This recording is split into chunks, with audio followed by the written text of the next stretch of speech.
Did you know that Nigeria could have been called Royal Niger Company Territories?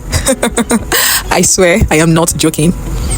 But thanks to one woman, the babe of our very own colonial zaddy, who saved us from that disaster. Here is how one casual suggestion over tea, or maybe pillow talk, depending on who you asked, literally gave us the name Nigeria. And wait till you hear the other wild names we almost had. It will shock you. So, let's rewind to the late 1800s. Britain was deep in collect countries like Pokemon cards era. They had this massive region in West Africa, today's Nigeria, but back then, it didn't have a name. It was just a mashup of separate kingdoms, empires, and trading posts.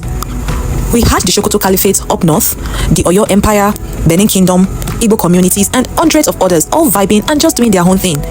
Then, one day, Britain casually strolled in. I was like, yeah, all of this, it is mine now.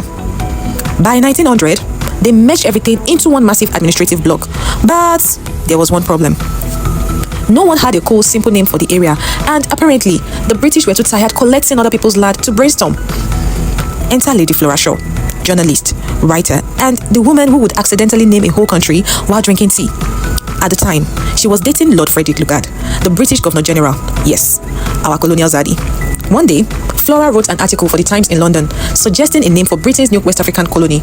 She said, and I quote, "We should call it Nigeria." Why? Because it sounded short, simple, and came from the River Niger. That is it, oh. No deep meaning, no committee debates. She just dropped it like that, like it's hot. But before Nigeria struck, some other names were on the table, and trust me, they were chaotic. First up, we have Royal Niger Company Territories. Yeah, imagine introducing yourself abroad. Hi, I am from Royal Niger Company Territories. And then there was United Niger Territories, which honestly sounds like a badly named WhatsApp group. We have Central Sudan, because apparently to the British, every land south of the Sahara was Sudan to the British. F for effort. And my personal favorite, the Oil Rivers Protectorate, because apparently Britain couldn't even pretend they weren't here for our oil. After Flora's article, the name Nigeria started trending. Well, as much as anything could trend in 1897, sha. Newspapers picked it up, government officials started using it, and by 1914, Lord Lugard, Flora's bull at the time, officially used it and approved it when merging the Northern and Southern Protectorate. You see that major gist? That one is premium gist, but that's for another video. Make sure to subscribe so you don't miss out.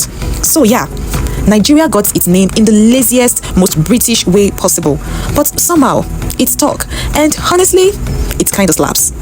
But now I'm curious, if you could rename Nigeria today, what would you call it? And please be creative. If you enjoyed this video and would love to learn more about the history of Nigeria in a fun, unforgettable way, please hit the subscribe button and make sure to share with your friends.